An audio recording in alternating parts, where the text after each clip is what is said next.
अभी ये कहते हैं विषय कौन है। वेदांत में साधन चतुष्टय में विषय की बात आई थी। तो विषय क्या है? जीव ब्रह्म ऐक्यम शुद्ध चैतन्यम प्रमेयम तत्रैव वेदांतानां तात्पर्यात्। जीव ब्रह्म का ऐक्य को, जीव ब्रह्म ऐक्य मन शुद्ध चैतन्यम प्रमेय है। प्रमेय मतलब प्रमा का विषय, ज्ञान का विषय को प्रमेय कहते हैं। शुद्ध चैतन्यम प्रमेयम तत्रैव वेदांतानां तात्पर्य। वेदांत का तात्पर्य क्या है? ब्रह्म जीव का एकत्व कहना है। जीव जो है वो परिच्छिन्न है, अल्पज्ञ है और मरणाधर्मशील स्वभाव वाला है। परमात्मा व्यापक है, सर्वज्ञ है और अमृत स्वरूप है। दोनों का एकत्व नहीं हो सकता है। और वेदांत शास्त्र उसको एकत्व कराने के लिए, उसको एकत्व धर्म सिद्धि करने के लिए ये जो तात्पर्य अर्थ को प्रबोध कराता है उसका नाम है विषय। किसका? ग्रंथ का विषय क्या हो गया?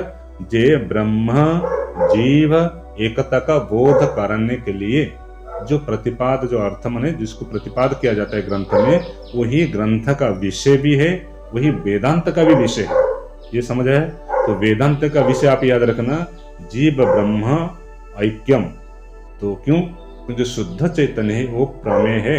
तो शुद्ध चैतन्य के विषय में ये शुद्ध चैतन्य को जीव के साथ एकत्व कैसे करे, ब्रह्म का जीव का एकत्व कैसे करे, वो वेदांत शास्त्र से ही क्या हो जाएगा?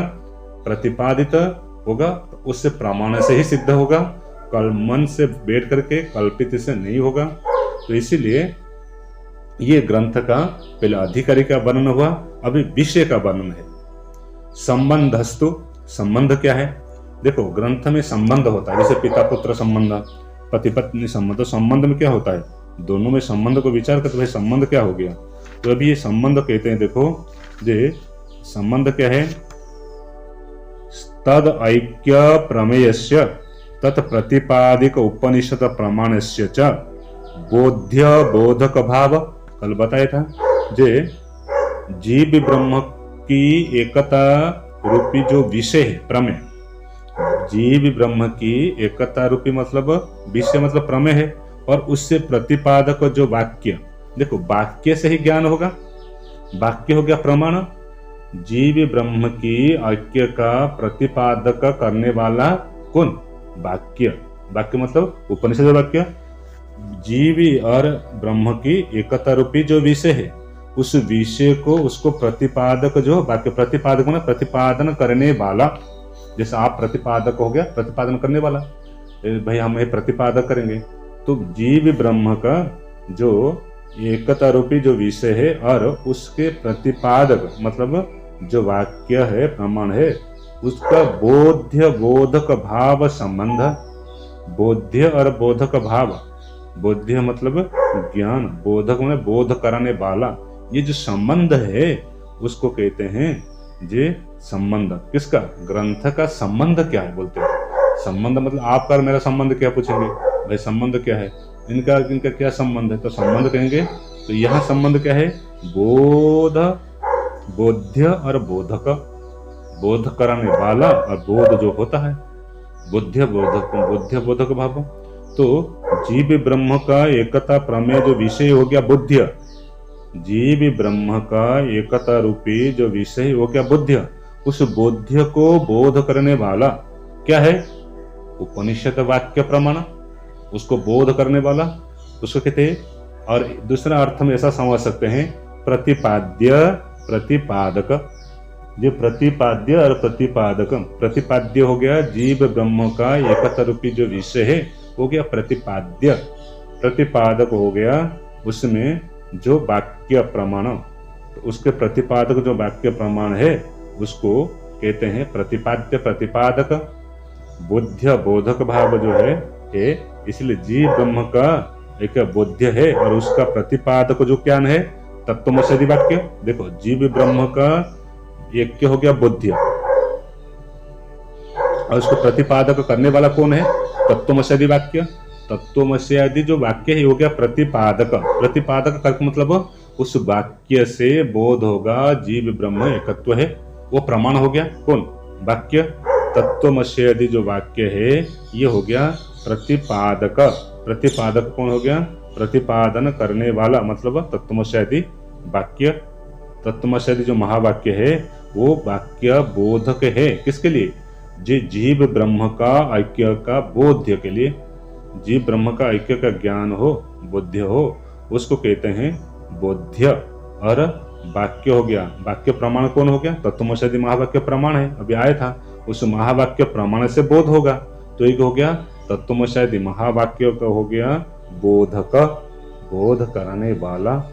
और बोध्य कौन हो गया? जीव ब्रह्म का ऐक्य का जो विषय है, प्रमेय, वो हो गया बोध्य।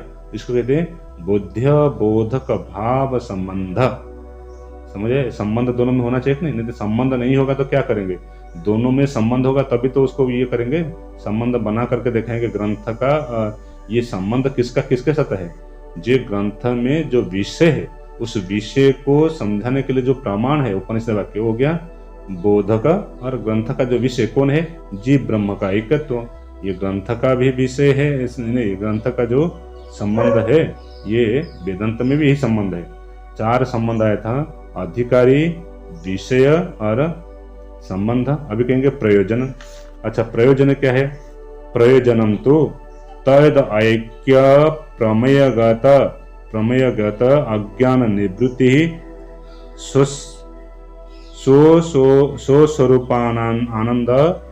आनंदो आप्तिश्च तरति शोकम आत्मविद इत्यादि श्रुते ब्रह्मविद ब्रह्मैव भवति इत्यादि श्रुति। अच्छा, प्रयोजन क्या है?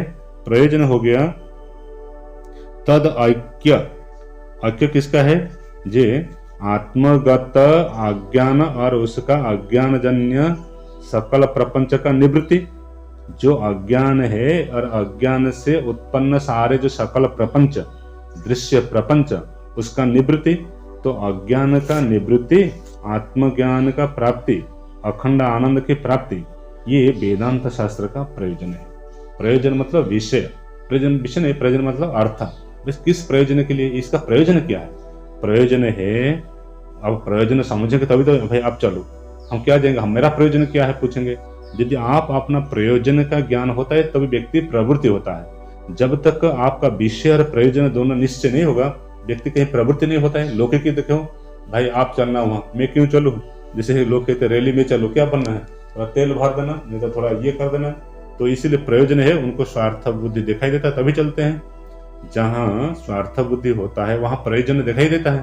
तो संसार में तो सर्वत्र व्यक्ति वहां प्रवृत्ति होता है, वो देखता है इसमें मेरा प्रयोजन सिद्ध हुआ कि नहीं।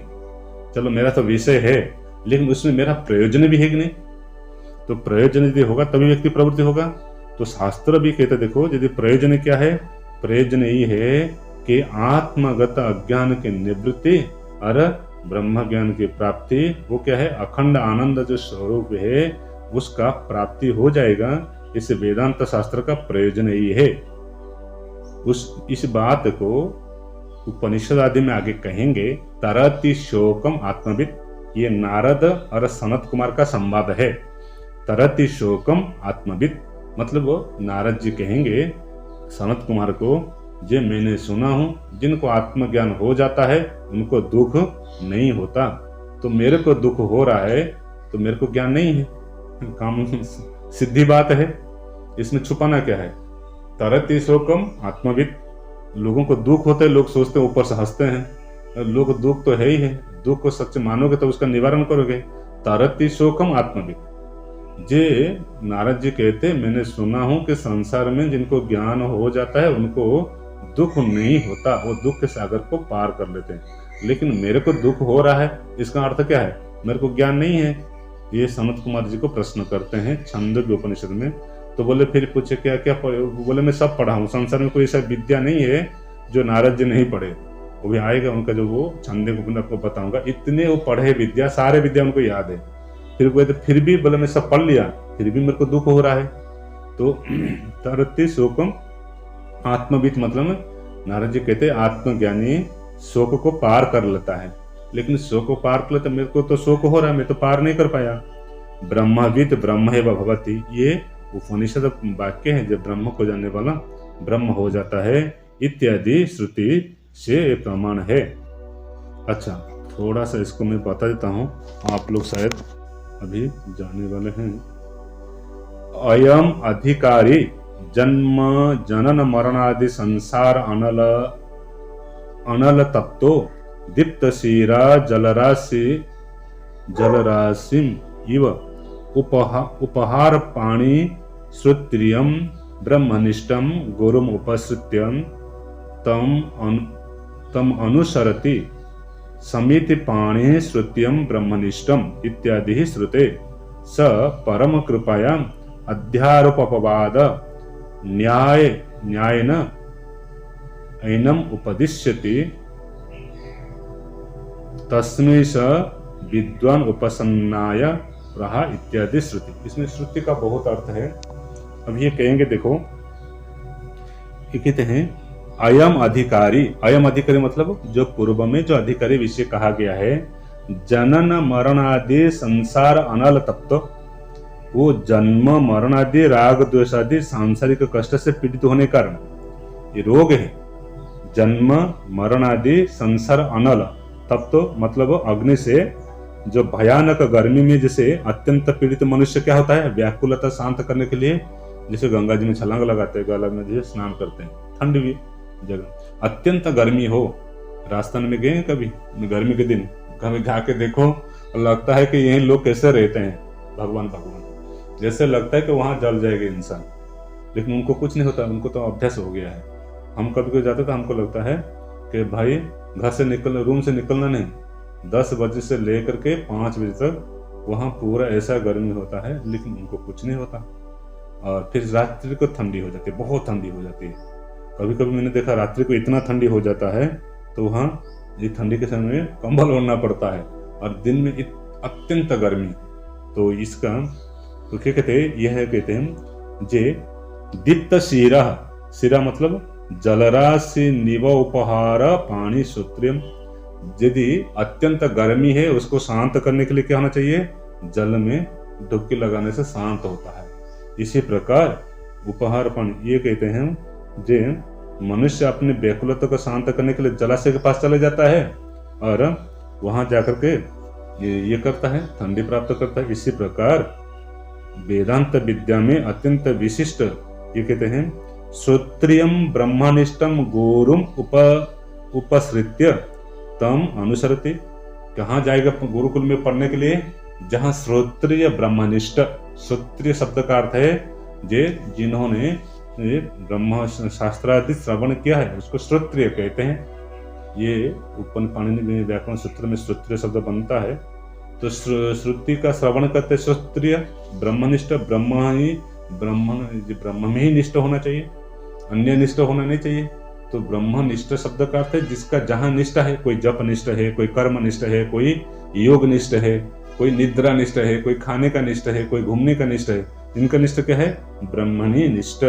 तो ब्रह्मनिष्ठ ये गुरुम उपसृत्य, गुरु के पास जा करके तम अनुसरति, कैसे जाते हैं, उनको जाकर गुरु के पास जा करके उनके उन अनुकूल, कौन है अनुकूल, कहते हैं श्रुतियम ब्रह्मनिष्ठम। श्रुति में समित पाणी श्रुतियम ब्रह्मनिष्ठम इत्यादि ये कहते हैं समित पाणी। समित पाणी शब्द का अर्थ है हस्त में समिधा लेकर के जाते हैं। गुरुकुल को पहले पढ़ते समय हस्त में समिधा लेकर जाते हैं, जे हम आए हैं आपके शरण में, हमको शास्त्रादि का उपदेश करिए, इसको कहते समित पाणी श्रुतिय ये कहते हैं। तो समित पाणी लेकर जाते हैं गुरुकुल में, और गुरुकुल में जा करके वहाँ वेद अध्ययन करते हैं। ये पहले नियम था, इसलिए गीता में भी इस श्लोक को आया है, तद्विधि प्रणिपातेन परिप्रश्नेन श्रेभया उपदेक्षन्ति ते ज्ञानम ज्ञानिनस् तत्तदर्शिन। जे प्रणिपातेन विधिवत जाकर के प्रणिपान करके नमस्कार करके प्रश्न पूछना चाहिए, सेवा के द्वारा, सेवा करके ही प्रश्न करना चाहिए। पहले ये बोल देंगे हमको ये प्रश्न का उत्तर दो, हम जाएंगे, आए तो जल्दी जाएंगे। यहाँ कुछ लोग आते हैं तो पहले प्रश्न पूछते उसके बाद भाग जाते हैं, फिर हो गया उनका प्रश्न। तो पहले ये कहते गुरुकुल में जा करके पहले सेवा करना पड़ता है, फिर आप प्रश्न पूछने का अधिकारी हो। परिप्रश्न सेवया उपदेक्षन्ति। गीता पढ़ने वाला उनको पता नहीं कि कैसे गुरुकुल में देखे है। उपदेक्षन्ति ते ज्ञानम ज्ञानी न तत्वदर्शन। उसके बाद वो ज्ञानी जो तत्वदर्शी पुरुष है उपदेश करते हैं। तो सेवा अर्थ नहीं कि आज आया हो सेवा कर लिया। सेवा का अर्थ तो विस्तार है, व्यापक है। तो सेवा करने के बाद फिर बोलेगा हम पढ़ने के लिए आए हैं, हमारे ये प्रश्न है, ये पढ़ना नहीं। पहले हमको पढ़ा दो, हम विद्वान हो जाए, फिर संसार में बोलेंगे हम तो विद्वान हो गए, अभी जा करके क्या करेंगे भाई, सबके सामने बोल देंगे हम तो पढ़ के आगे विद्वान। ऐसा नहीं होता है। पहले तो उनको बोलते सेवा करो। आजकल सब पढ़ लेते तो विद्वान बन जाते हैं। तो बोलते देखो हम वेदांत स्वाध्याय कर लिए, तो कहीं के लिख देता हम वेदांत है ना, सर्वदर्शन आचार्य, वेदांत आचार्य, तो क्यों हम पढ़ लिए। तो आजकल लोगों के पास समय नहीं। ये कहते हैं नहीं, ये गुरुकुल में जा करके समित पानी लेकर के ब्रह्मनिष्ठ गुरु के पास वो वेद विद्या अध्ययन करने के लिए पूछना, उपदेश के लिए पूछना। स परम कृपया अध्यारोपवाद न्यायेन ऐनम उपदिशति तस्मै स विद्वान उपसन्नाय प्राह इत्यादि। ये कहते हैं जब प्रश्न पूछता है तो क्या करता, तब वो गुरु इस प्रकार ब्रह्म जिज्ञासा के ऊपर अत्यंत कृपालु होकर के, ब्रह्म जिज्ञासा पर के अत्यंत कृपालु होकर कैसे उपदेश करता है। अध्यारोपवाद न्याय बताऊंगा, अभी आएगा कल। अध्यारोप अपवाद क्या है, ये वेदांत में सबसे टॉप न्याय है। अध्यारोप अपवाद, उसको रहस्य के द्वारा उपदेश करते हैं। अध्यारोप क्या है, अपवाद क्या है, ये अध्यारोप अपवाद ही वेदांत का। अध्यारोप करना, उसको अपवाद करके हटाना, ये वेदांत में यदि समझ आ गया। अध्यारोप अपवाद न्याय, अध्यारोप अपवाद न्याय के द्वारा यदि आप वो गुरु आचार्य लोग को उपदेश करते हैं तो कैसा है, अध्यारोप क्या है, अपवाद क्या है, इस विषय में कल आप लोगों को मैं बताऊंगा। इसलिए अध्यारोप अपवाद न्याय के द्वारा ब्रह्म का स्वरूप का, आत्मा का स्वरूप का, ब्रह्म आत्मा का जो ब्रह्म और जीव का एकत्व का स्वरूप का ये बोध कराएंगे। किस न्याय के द्वारा, अध्यारोप अपवादा। अध्यारोप अपवाद क्या है वो कल बताऊंगा। बड़ी सबसे वेदांत में मेन चीज है अध्यारोप अपवाद। उस अध्यारोप को समझना, उसको अपवाद कैसे करना, जिसको इसको मेन ग्रंथ में ब्रह्मसूत्र में वही आएगा, उपनिषद में वही आएगा। केवल यहाँ थोड़ा समझाएंगे, बाकी उसका विस्तार ब्रह्मसूत्र में भी है। अध्यारोप अपवाद, अध्यारोप क्या है, अपवाद क्या है, वो कल हम बताएंगे। ओम पूर्णमदः पूर्णमिदं पूर्णात् पूर्णमुदच्यते।